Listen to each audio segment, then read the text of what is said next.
As realidades biológicas e geológicas do plâncton impossibilitam, de forma direta, os modelos do criacionismo de Terra jovem. Não há como contornar isso. A interseção entre as ciências da Terra e a biologia marinha apresenta um quadro constante e imutável no registro fóssil. E nós vamos examinar os dados que confirmam exatamente o porquê. Para entender essa questão, o primeiro passo é compreender que o plâncton não é uma categoria biológica simples. Estamos falando de um grupo incrivelmente diversificado de organismos aquáticos. A grande característica que os une é a incapacidade de se propulsionar contra a força da correnteza. Eles são divididos basicamente em fitoplâncton, que é fotossintético, e zooplâncton, que é heterotrófico. Juntos, eles formam a verdadeira espinha dorsal dos ecossistemas aquáticos. E o detalhe crucial aqui é que eles estão presentes sobre as mais variadas formas há aproximadamente 500 milhões de anos no registro geológico. A extrema densidade visual dessas formas de vida é algo que desafia a nossa intuição. Pense no seguinte: em um único metro quadrado de água habitam mais de 1 milhão de espécimes. E não se trata de uma massa homogênea de clones. Essa mesma amostra abriga mais de 70 espécies diferentes, abrangendo grupos muito específicos como os foraminíferos, os radiolários, as diatomáceas e os cocolitoforídeos. É uma abundância absolutamente surpreendente e é estritamente fundamental para a manutenção de toda a biomassa oceânica. Mas a verdadeira diversidade vai muito além do que podemos observar em uma única amostra de água. Se pegarmos apenas um desses grupos, os foraminíferos, a contagem de espécies distintas que já foram catalogadas ultrapassa a marca de 60 mil. Isso mesmo, 60 mil formas diferentes apenas para um grupo específico. Esse dado, por si só, já estabelece o plâncton como o grupo mais diversificado de vida marinha que existe, preenchendo literalmente todos os nichos microscópicos concebíveis nos oceanos. Ao traçarmos a linha do tempo geológica, o registro fóssil revela uma estrutura extremamente rigorosa e sequencial.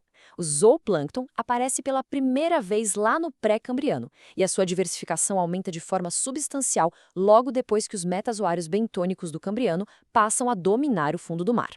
Avançando para o período ordoviciano, notamos que eles já migravam para a zona pelágica. Mais tarde, no devoniano, observa-se o desaparecimento definitivo dos graptoloides e a ascensão dos nautiloides. O que vemos é uma substituição constante e ordenada de vida ao longo de eras profundas. A complexidade desses ecossistemas antigos é, na verdade, brilhante. Durante o Ordoviciano, organismos altamente específicos, como os quitinozoários, os graptoloioides e alguns artrópodes minúsculos, incluindo trilobitas neonáticos, cariocarídeos e ostracodes, migraram em conjunto para zonas pelágicas. Eles foram para áreas mais próximas da superfície, banhadas pela luz do sol. Toda essa diversidade maciça compartilhou os mesmos espaços até que seus números despencaram dramaticamente durante a subsequente extinção do Ordoviciano. O clima teve um impacto profundo na organização de toda essa vida marinha. A era mesozoica presenciou uma enorme proliferação de macro- e microzooplâncton, sempre impulsionada pelas condições oceânicas da época. Quando havia climas mais quentes e níveis do mar mais altos, ocorria uma estratificação da coluna de água e a circulação tornava-se mais lenta. O resultado? Uma diversidade altíssima e muita especificidade de profundidade. Em contrapartida, períodos mais frios com níveis do mar mais baixos resultavam em águas muito bem misturadas, o que causava uma diminuição bastante significativa dessa mesma diversidade. E o que acontecia quando a diversidade geral caía nessas águas mais misturadas? Ocorriam proliferações oportunistas impressionantes. Nós vemos surtos específicos de Calpionella dominando o final do Jurássico e o início do Cretáceo. Depois eles são seguidos pelos Pitonella no Albiano Turoniano. O microzooplâncton mesozoico também incluiu uma rápida explosão de diversificação de radiolários, especialmente os nacelários, assim como os tintinídeos, que tiveram uma proliferação semelhante e gigantesca antes de se tornarem raros novamente lá no final do Cretáceo. Todo esse histórico geológico confirma o éon fanerozoico como o ápice da diversidade do microzooplâncton. O registro fóssil exibe uma sucessão constante. Diferentes espécies passam a ocupar nichos ecológicos muito semelhantes através de vastas eras geológicas. Preste atenção neste ponto.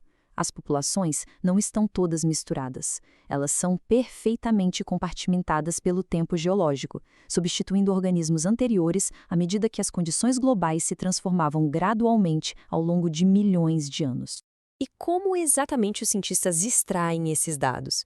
A resposta está nas amostras de núcleo do fundo do oceano. Ao perfurar e extrair um núcleo oceânico, a evidência física é inegável e direta. Conforme a observação avança das partes inferiores para o topo do cilindro de amostra, nota-se o desaparecimento gradual das formas basais e a sua consistente substituição por formas derivadas nas camadas mais altas. É uma demonstração física e sequencial que está perfeitamente alinhada com escalas de tempo geológico profundo. Essa estratigrafia morfológica é tão incrivelmente precisa que permite até mesmo datar as rochas. Os fusolinídeos, por exemplo, variavam desde o tamanho de um grão de arroz até cerca de 5 centímetros.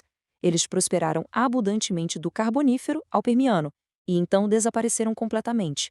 Outros organismos, como o globigirinoides com suas câmaras em forma de bolha, além do Pterocanion e da Lithociclia, alteraram suas formas físicas em resposta exata à química oceânica de suas respectivas épocas. Isso deixa um gradiente visual imutável impresso nas rochas. Agora, para os modelos que propõem um evento de inundação global único e extremamente rápido, surge uma barreira física simplesmente insuperável. Na coluna geológica, os fósseis de plâncton são classificados estritamente pela morfologia da espécie. Eles não estão separados por tamanho, nem por peso hidrodinâmico e muito menos por composição química. A água em movimento rápido simplesmente não tem como classificar organismos hidraulicamente por espécie. A única explicação física para essa ordenação perfeita é a passagem de uma vasta escala de tempo, abrigando um ecossistema em constante transformação. Outro detalhe que ilustra brilhantemente esse impasse é conhecido como o problema da colocação pelágica. Muitos desses plânctons são organismos altamente sensíveis, que necessitam de luz solar constante para sobreviver.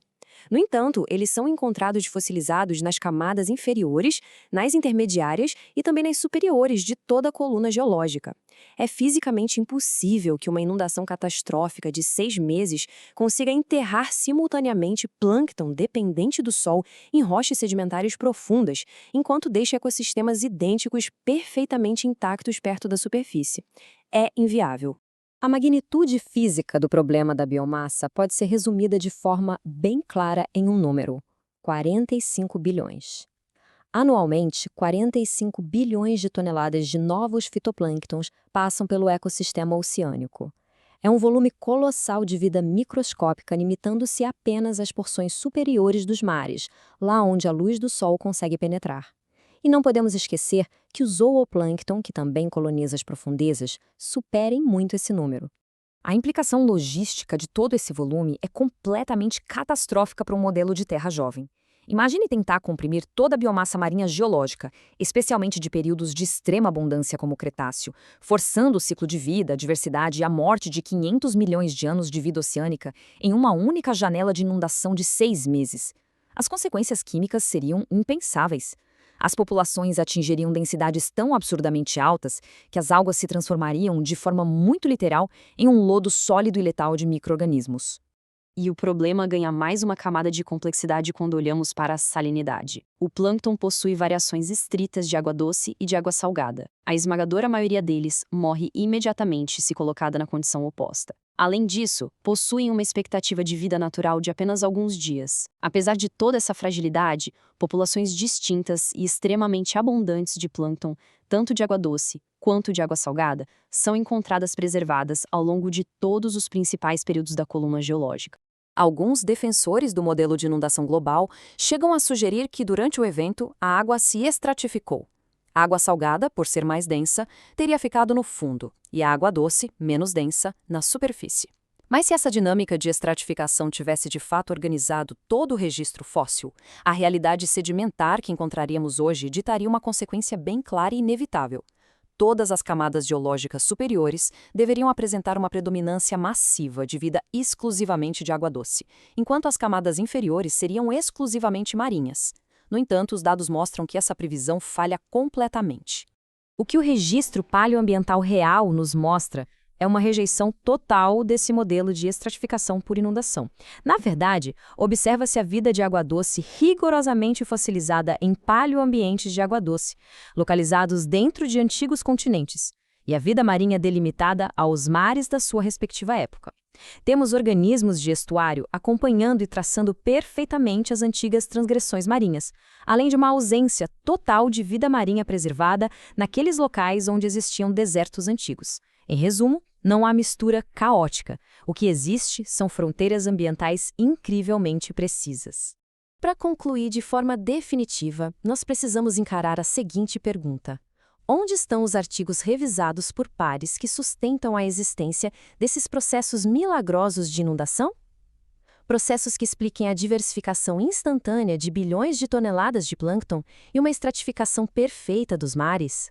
A resposta, amplamente amparada pelas evidências inegáveis do registro fóssil e das amostras de núcleos oceânicos, revela uma completa ausência de mecanismos naturais documentados que sejam minimamente capazes de apoiar uma ordenação global instantânea e o surgimento das espécies de forma tão milimetricamente estratificada. Os dados, simplesmente, contam outra história.